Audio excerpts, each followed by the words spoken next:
As we saw earlier, there are two techniques more widely used than any others in machine learning, and classification is one of them. So again, within our data science process, we're talking about model building and model evaluation, in this case, evaluating classification models.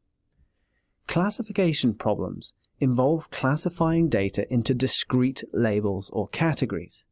So for example, we might have a spam detection model, which is trying to work out whether an email is spam or whether we should place it in our inbox.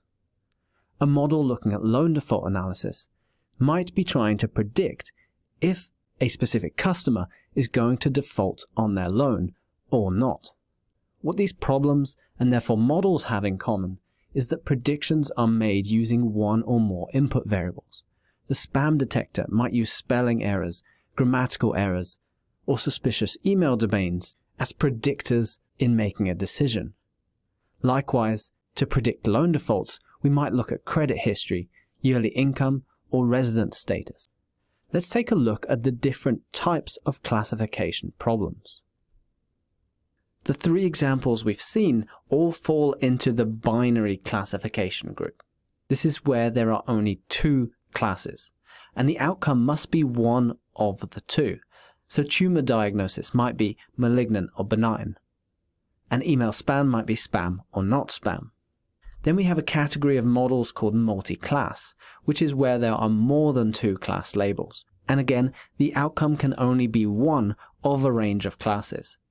We could expand the tumor diagnosis model here to be malignant, benign, or pre-malignant. A customer prediction model might say will buy, will not buy, or in fact we just have insufficient data for this observation. And we do have a third category of models called multi-label, which is where again there are two or more class labels, but this time the outcome can be one or more of those class labels. So a good use case for this might be social tag optimization. Which hashtags are you going to use on that post?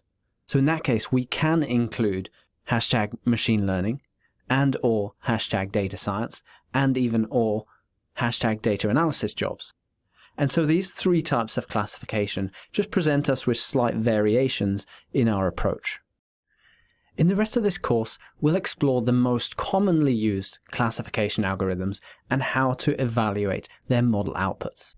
First, let's talk about logistic regression. And it's not immediately obvious why this is a classification problem.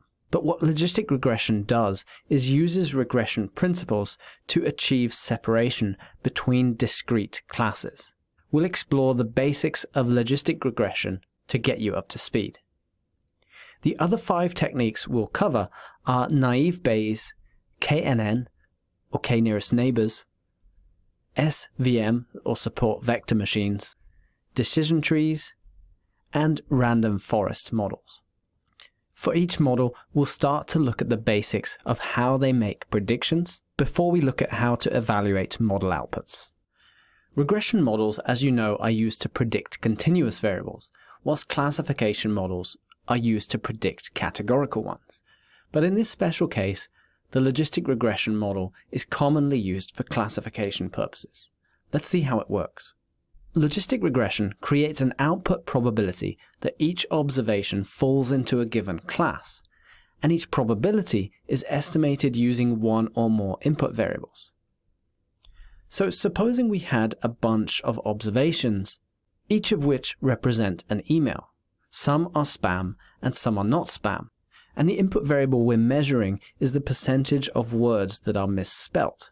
As we can see, the more words that are misspelt, the more likely they seem to be spam.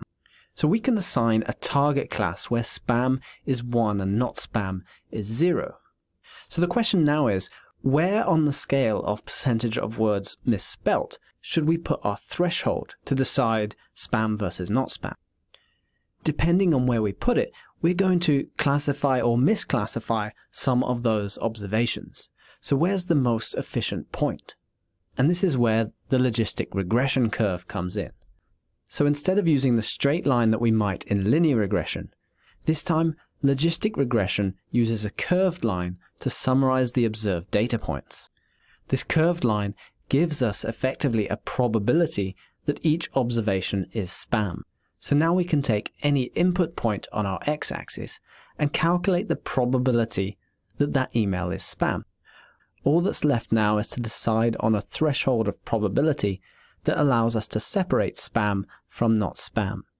As we can see, probability of 0.5 relates to an input value of about 8.5 misspelt words. So anything above that is going to be classified as spam and anything below as not spam. And so this is how logistic regression turns a continuous variable into a classification problem. A decision tree can be used to predict both categorical or numeric outcomes. Let's take a look at an example. So let's go back to this use case, email spam detection, and we're looking at spam versus not spam. The reason I'm using the same example is so you can directly compare each of these algorithms. So to make these predictions, we have 3 input variables. We have spelling errors, grammatical errors, and suspicious domain. So each time we receive a new email, the first question we're going to ask here is, are there any spelling errors? And to keep it simple, we're just going to answer with a simple yes or no. The second question we ask is, are there any grammatical errors? And we ask the same question. This time, by the time we've seen spelling errors and grammatical errors, our model might be confident enough that this email is definitely spam. But for the other 3 outcomes, we're still unsure, and so we now need to use suspicious domain as our final question. Again, yes or no are the answers, and spam or not spam are the target classes assigned. Each of the questions within our decision tree is referred to as a node. So a decision tree model slowly separates groups of observations by asking a series of cascading questions. Now we could have built this model differently. We could switch around input 3 and input 1, so the suspicious domain becomes the first question. Now if our model decides that suspicious domain is actually the most valuable parameter in making this prediction, perhaps if the answer is yes, we immediately decide that the email is spam. If not, we continue down that same decision-making process to ask about grammatical errors and spelling errors, and then we make our predictions. And so we might make several different variations of this decision tree. We can change a number of the model parameters in order to optimize the model performance. These parameters include the number of nodes, the minimum group size, and the maximum tree depth. We might have all sorts of variations of the model, and what we're really trying to get to is that we choose the model which best separates the 2 classes, which in this case are spam and not spam. KNN assigns output classes based on the k most similar observations in the nearby sample space. Let's see what that means a bit more visually. So supposing again we've collected this data for emails. They've either been classified as spam or not spam, and we've collected 2 input variables which we're plotting on this scatter chart: number of spelling errors and number of grammatical errors. Supposing a new email comes in, and now we want to make a prediction of whether this is spam or not spam. Now visually on this scatter plot, it seems to make sense to say that this new data point is nearer to the spam observations than it is to the not spam observations. This is a fairly simple scenario, and in fact we can say that the nearest other observation is spam, and therefore perhaps we should make a prediction of spam. And this would be known as a one nearest neighbor model. We look at one nearest observation in the sample space and we make the same classification. But things can quickly get more complicated and mean that 1 is maybe not the most appropriate number. Consider this example. We've got all the same observations, but this time our new data point is here. If we use the same one nearest neighbor model, this time we'll make a prediction of not spam. But my gut feeling is that that particular observation is a bit of an exception, and that my new orange point actually sits in a wider sample space of spam. So how can we take that into account? Well, what we can start to do is increase the number of nearby observations that we rely on. So instead of 1, now we perhaps rely on the 4 nearest observations. And so when k equals 4, our votes for spam outweigh the not spam by 3 to 1. So this 4 nearest neighbors model would make a prediction of spam. So what have we learnt here? Well, k in the KNN model is the number of nearby observations we use to make predictions. The lower the number k, the more specific our model becomes to this specific dataset and risks overfitting it. We saw in that second example that with k too low, our model doesn't deal well with exceptions. So the higher the number k, the more generalized the model becomes, potentially underfitting. And so what we're trying to find is a good balance to give us good performance in a sensible sample space. SVMs, or support vector machines, try to create a separation line, plane, or what we call a margin between classes in the sample space. And support vector machines are really an extension of what we call a support vector classifier. So let's make sure we understand that first. In this first scenario, again we have that same dataset. We've got spam and not spam. And the basic idea of maximizing the margin between these two classes might create a margin that looks something like this. Any points to the right we classify as spam, any to the left we classify as not spam. But in the second scenario, again we're trying to maximize that margin. And this time we have one outlier in our data. And this one outlier drastically changes the margin that we're able to maximize. And so to make our model less sensitive to these single data points, we can start to allow some outliers within our margin. So scenario 3 here, we start to allow some exceptions. In fact, this time we show 2 outliers, and it would be impossible to draw one straight line through this dataset. Instead, we've allowed 2 exceptions within the margin, which has allowed us to recognize the more general pattern of data that's present. And so support vector classifiers create some sort of linear separation between classes and can allow exceptions within the margin.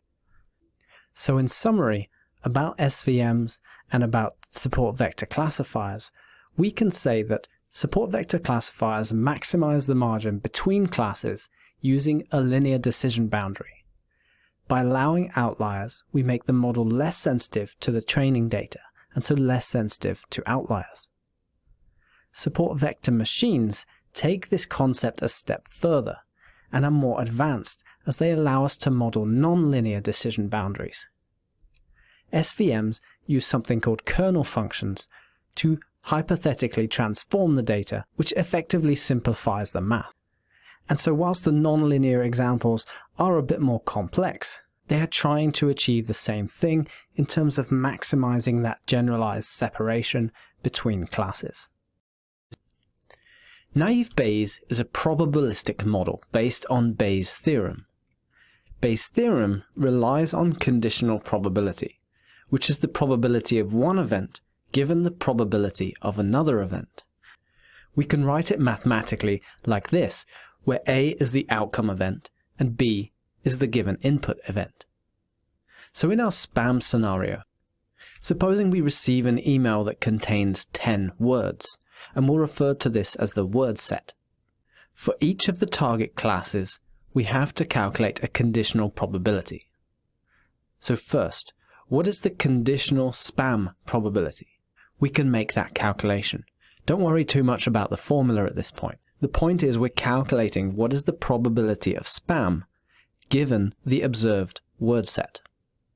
Then we do the same thing for not spam. What is the conditional not spam probability? Which says what is the probability of not spam given the observed word set. By comparing the conditional probability of each output class, we select the most likely one. Bayesian models allow us to capture additional knowledge using prior probabilities. What are prior probabilities, I hear you ask? So prior probabilities can capture additional information or beliefs in Bayesian models. In our spam scenario, probability of spam and probability of not spam are the prior probabilities. They represent the unconditional probability of the target class. So what is the probability of spam in general, for example? In the past, our previous belief was that generally 40% of emails were spam. So the probability of spam is 40%. But now we've just got some new information. We got a warning that our email address was shared with unwanted third parties, and so the probability of spam is likely to increase. But this isn't captured in our data. Instead, we can manually increase the probability of spam to capture the information not captured in our previous data. So prior probabilities act as a starting point for the model, and the model is then calibrated based on the conditional probabilities. Now I know that this can get quite technical quite quickly, so I just want to go back to the previous slide a second and highlight the key points you should remember. The naive Bayes model compares the conditional probability of each output class, and we select the most likely class. And Bayesian models also allow us to capture additional knowledge using prior probabilities. If you're interested in learning more, our Bayesian methods course covers all sorts of theory and practical applications of the naive Bayes. The Gaussian naive Bayes is an extension of the naive Bayes model and is used to model normally distributed variables. So in our spam scenario, we plot our sample data and we observe two very different but overlapping distributions for our number of spelling errors variable. At a glance, we can see that spam emails tend to have a higher number of spelling errors, whilst not spam emails tend to have a lower number of spelling errors. So for a new email with 5 spelling errors, the question is it more likely that the email had 5 spelling errors if it came from the spam distribution or from the not spam distribution? And so in this case, the likelihood is higher for spam, and we would make a prediction of spam. There's a bit more to this model that you'll see in our Bayesian course, but you can see how the Gaussian distribution makes it a bit different from the naive Bayes model. And importantly, the Gaussian naive Bayes also captures prior probabilities, allowing us to capture additional information. The confusion matrix is used to evaluate the performance of a classification model. It helps us compare the predictions we control versus the actual outcomes that we observe. And so it can help us understand the quality of our predictions or the trade-offs we need to take. At a basic level, the confusion matrix is made up of 4 squares. In this case, the columns represent our predictions, with negative or not spam on the left and positive spam on the right. The rows represent the actual outcomes, again spam and not spam. So in the bottom right we have what are called true positives. So this is the number of emails that we correctly predicted were spam. In the top right we have false positives. So this is the number of emails that we predicted were spam but were actually not, so they are false alarms. In the top left, we have our true negatives. So this is the number of emails that we correctly predicted as not spam. And finally, we have the false negatives. And this is the number of emails that we incorrectly predicted as not spam. So there was a missed opportunity here to identify those malicious emails. This matrix of numbers can help us understand what our classification model does well and what it does badly. Suppose we predict roughly 50% of emails are spam, based on several input variables. We might get the following results. Overall, we can say that 75 out of 100 predictions were correct. The true positives show us that we correctly identified 40 spam emails. But the false negatives show us that there are 14 spam emails that we didn't detect. So what if we now want to increase the number of spam emails that we detect, since we previously missed those 14? Now our model is adjusted so that roughly 70% of emails are marked as spam. And now we get the following results. So now there are only 7 missed spam emails. Success, right? Well, maybe not, because now we created 18 more false alarms. That's 18 more regular emails that we've marked as spam and so users are going to have to search for those regular emails in their junk. So this just highlights that our model cannot be perfect, and so the confusion matrix helps us to understand the trade-offs. Our trade-offs are going to be guided by our business knowledge, and so we have to work with business leaders to understand the problem, the costs, and the benefits. Let's try and summarize some of these trade-offs that the confusion matrix helps us with. How do we decide which of these outcomes to favor? And the answer is, it depends. It depends entirely on the situation. So we have to be clear on what we want to achieve and the costs and benefits of each type of error. Here's a few examples.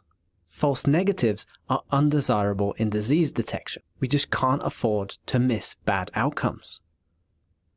False negatives are undesirable in fire alarms, again for the same reason. But think about if we flag too many, will people start to ignore them? False positives are undesirable in recommender systems. Imagine if Netflix constantly suggested shows you weren't interested in. And so we really have to understand the business scenario we're working with.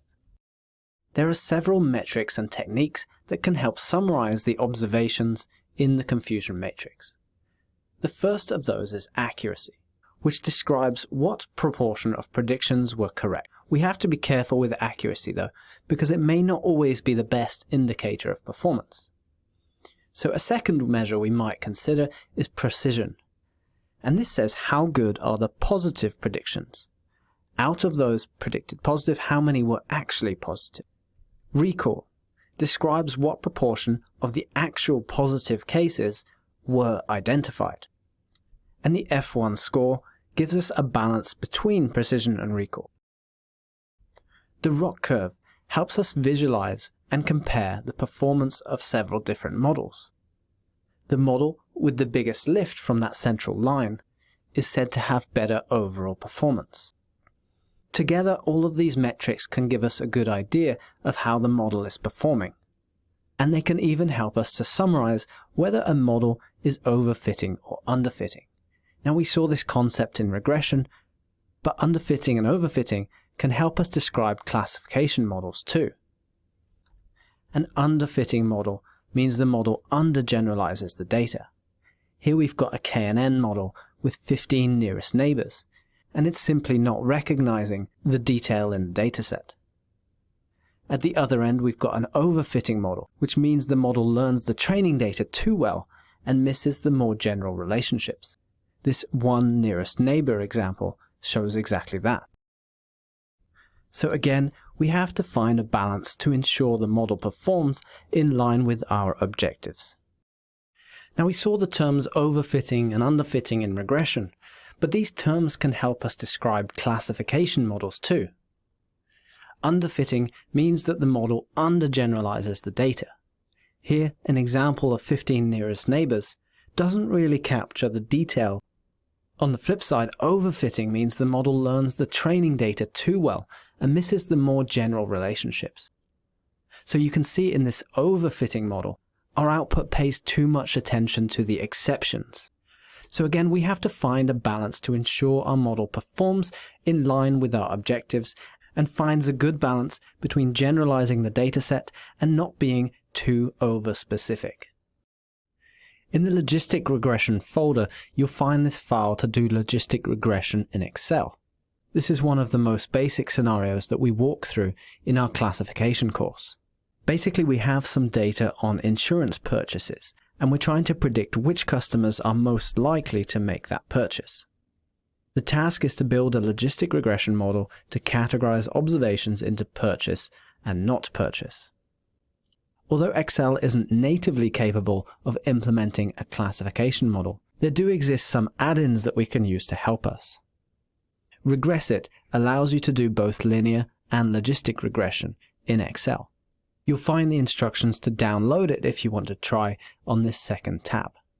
Once we've selected the data, we can create some descriptive stats, which shows us this page. For each variable, including the target and inputs, we get the mean, median, standard deviation, and so on, and we can see how those variables are distributed.